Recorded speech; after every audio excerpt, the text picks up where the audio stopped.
Three-piece dinner with biscuits. O'Malley! O'Malley! Welcome to the Sugar Show. My show.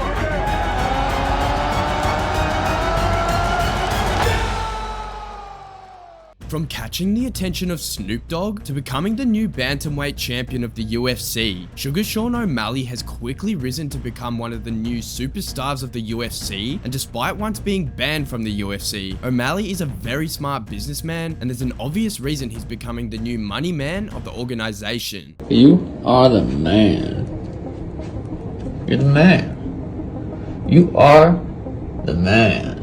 Born on October 24 in 1994, Sean O'Malley grew up in Helena, Montana, where he was quick to fall into the world of MMA at the age of just 16, after his friend invited him down to a fighting gym for a session. And you could say that this was the beginning of a legend, because O'Malley instantly fell in love with the sport before he would quickly go undefeated with 4 wins and 0 losses in kickboxing before switching to MMA at the age of 18 and quickly earning the nickname Sugar from one of his coaches.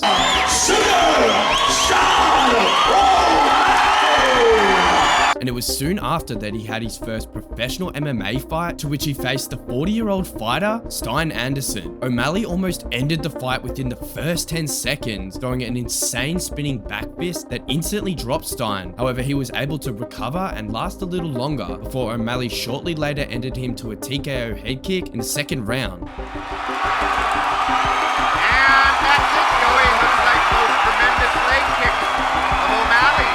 From that point, O'Malley began fighting sometimes weekly, and at the age of 19, he moved down to Phoenix, where he would meet his soon-to-be coach, Tim Welch. At the time, O'Malley described himself as a scrappy kid who just fought without any technique, but this was about to change, because after being impressed by O'Malley's fighting ability, Tim invited him down to his gym, the MMA lab, to which O'Malley was quick to see where his fighting was lacking, as all of the gym's fighters completely dominated him in wrestling, to which he had never actually trained before. But this motivated O'Malley, and after saving a few $1,000s, he decided to make the move down to Phoenix permanently, where he would continue training with Tim with the goal of making it to the UFC. Soon after, in March 2015, at the age of just 19, O'Malley made his professional MMA debut in the Intense Championship Fighting League and would go on to have 7 professional MMA fights, to which he would go undefeated before gaining the attention of the UFC and getting an invite to Dana White's Contender Series in July 2017. And this was about to be the biggest moment of O'Malley's career, because he would face Alfred Kashakian on the show, where he would go on to knock out Alfred in the first round, right in front of Dana White.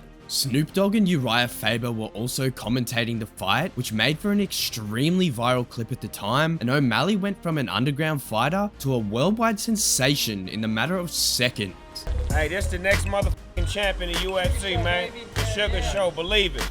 The knockout earned O'Malley a UFC contract, to which he would debut at the Ultimate Fighter 26 finale, where he would beat Tyrion Ware by unanimous decision. From here, O'Malley quickly had his second UFC fight and win at UFC 222 in March 2018 against Andre Sukhanthath, and his early UFC career was already looking very promising. However, things were quickly about to take a turn, because after being scheduled to fight Jose Alberto Quinonez for his next fight, O'Malley received an anti-doping policy violation from USADA after the prohibited substance ostarine was detected in his blood. As a result, he was banned from being eligible to fight until March 2019. And coming up to his return, O'Malley was set to face Marlon Vera at UFC 239 in July 2019. However, this wasn't going to happen because ostarine was once again detected in O'Malley's blood. After going through trial with USADA, it was determined that O'Malley had likely unintentionally consumed some sort of supplements that had contained a prohibited substance, as there was not a substantial amount detected, and as a result, O'Malley received a light 6-month fighting ban for the second time. So anyway, after 2 years since fighting in the UFC, O'Malley made his return in March 2020, where he won against Jose Alberto Quinonez to TKO at UFC 248. Since then, O'Malley has continued to climb the ranks in the bantamweight division, and he has completely dominated the weight class. In fact, he has only lost 1 fight in his professional career, and O'Malley, along with many UFC fans, agreed that this was no fair loss. His toe,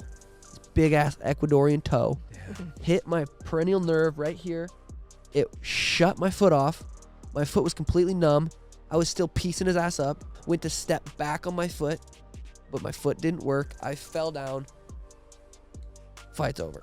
Because at UFC 252 back in August 2020, O'Malley finally faced his long-awaited opponent Marlon Vera, to which he lost by TKO. However, during the fight, Vera actually landed a leg kick on O'Malley's peroneal nerve in his calf, which caused for O'Malley's leg to essentially lose its ability to stabilize itself, and you can even see that after the leg kick, O'Malley was stumbling all over the octagon and was clearly in no condition to fight, which led to the easy TKO from Vera. So anyway, since then, O'Malley has continued to completely dominate the UFC, and after continuing undefeated for 4 more fights since his loss, he earned a title fight against Aljamain Sterling at UFC 292 for the bantamweight belt. So on August 19, 2023, O'Malley fought in what would be the biggest fight of his career, and to say the least, he did not disappoint, because just 30 seconds into the second round, O'Malley completely dropped Sterling with a huge right hand, to which he continued unleashing blows to a stunned Sterling before the referee stopped the fight, announcing O'Malley as both the winner of the fight and the new UFC bantamweight champion.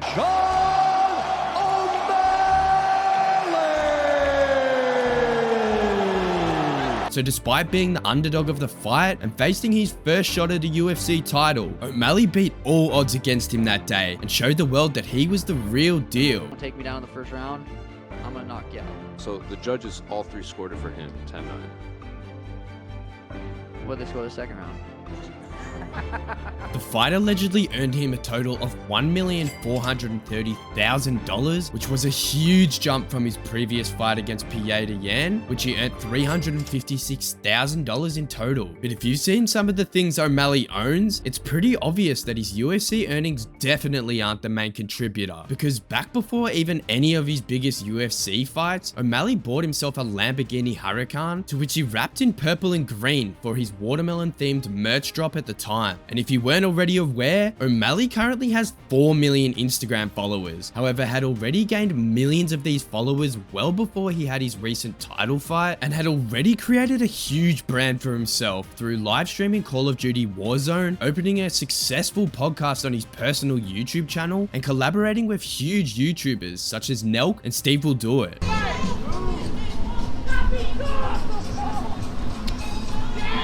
Okay.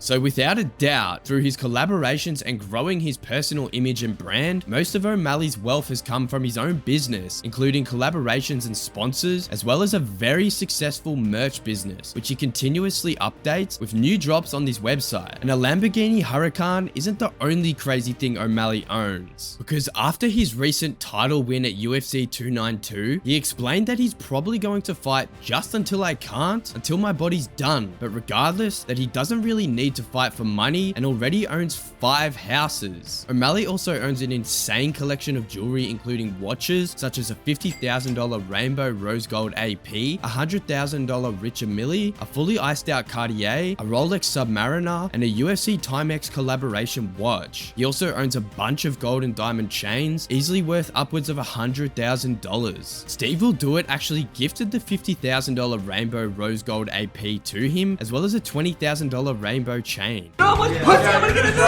So anyway, Sean O'Malley is no joke, because all whilst being a dominant UFC champion with arguably a 0-loss career, as well as making millions both inside and outside of the octagon, O'Malley is a super chill guy who enjoys smoking weed in his spare time and lives a fun life of partying and raising his daughter with his wife Danya.